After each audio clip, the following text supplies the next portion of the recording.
Hey everyone, and welcome to our final week reading through The Sum of Us. So, a couple of quick words on environmental justice. Um, from an economic framework, we can think of the environment as being a bit of an externality, which means some sort of deal is cut between two people and it affects a third entity, in this case, the environment, right? And one of the problems here is classic economic frameworks in the simplified version don't account for this very well. The classic economic solution to externalities is to somehow use a mechanism to internalize them and account for them within the structure of the trade, so that a trade that's mutually beneficial to the trading parties can't be at the expense of some third thing we care about, be it another person or the environment, that's not actually part of that mutually agreed upon trade, right? Um, but this does mean that I think the natural environment often gets lost in some of these policy frameworks, right? Like to some extent, you can view it as an input in terms of resources, you can view it as a cost in terms of externalities, but it doesn't quite fit in um, as easily. And so, particularly when people want to ignore it, it's somewhat easy to do that. The other thing to say here that I think McGee also says very well is like political and cultural power shapes which neighborhoods then bear the brunt of those externalized pollution, right? Um,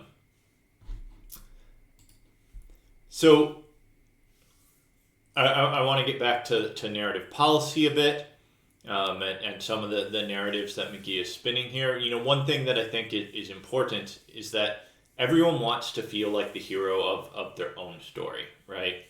And I think there are ways to do that in some sense. So as McGee puts it, for white people to free themselves from the debt of responsibility for racism, past and present, would be liberating. But there isn't an established route for redemption. America hasn't had a truth and reconciliation process like other wounded societies have. Instead, it's up to individuals to decide what they need to do in order to be good people in a white supremacist society, and it's not easy. I actually think there is an extent to which many people voted for Barack Obama and viewed that as the extent of their debt and thought, hey, we should be liberated, we have a black president, story is over. Now, like, obviously having a black president did not by itself undo centuries of racism, right? But I do think there are a non-trivial amount of the electorate that acknowledges that racism has happened, probably harbors some amount of racial prejudice that they, unconsciously act on, but also mostly just wants to not have to think about it anymore. And this is partly because they want to be able to do something and have it be done. But there's no like clear set narrative to do that. So I think like the reference to a truth and reconciliation process makes a lot of sense, right? Like something that would in fact allow for the sort of healing that isn't individualized, because you can't just have like a plethora of individual sized solutions to a large social problem, because everyone is sort of looking around wondering what to do. And while there are a lot of good guides, and I could tell you what I perhaps think should be done, not that I'm the best person to say that, so I'm not actually going to tell you, but like ultimately this is the issue. Like everyone has to, hopefully while listening to other people that they take advice from and thinking about things, they still have to decide what to do, right? Like you are your own person. Even the decision that I'm going to do what some other person tells me to do is a decision you have to make, right? But this decision could be made a lot easier with an open conversation about what this sort of process would look like. McGee also points out in a line I like, problems with colorblindness, which is instead of being blind to race, colorblindness makes people blind to racism, unwilling to acknowledge where its effects have shaped opportunity or to use race-conscious solutions to address it. I also want to talk, and this is someone McGee cites in the book, who I've read a lot of, Wendell Berry.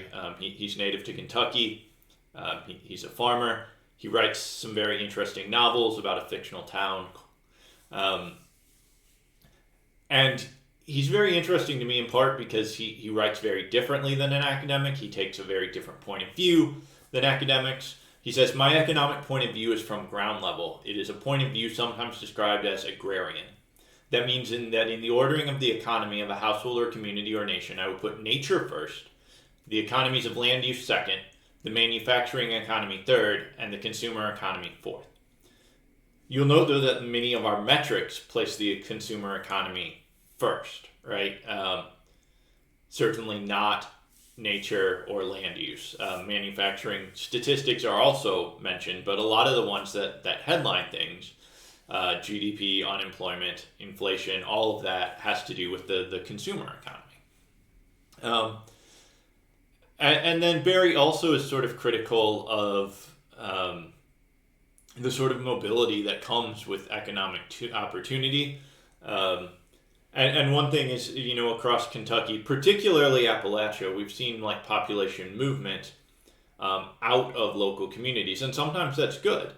This can work out well for some people, but it also is in some sense bad if the movement is forced due to lack of opportunity by people who would have liked to stay there and been a part of the community they grew up in, but saw that there were no economic opportunities to do so and had to make a decision to leave. So Barry says, by what standard or from what point of view are we permitted to suppose that the displaced people were not needed in their original places?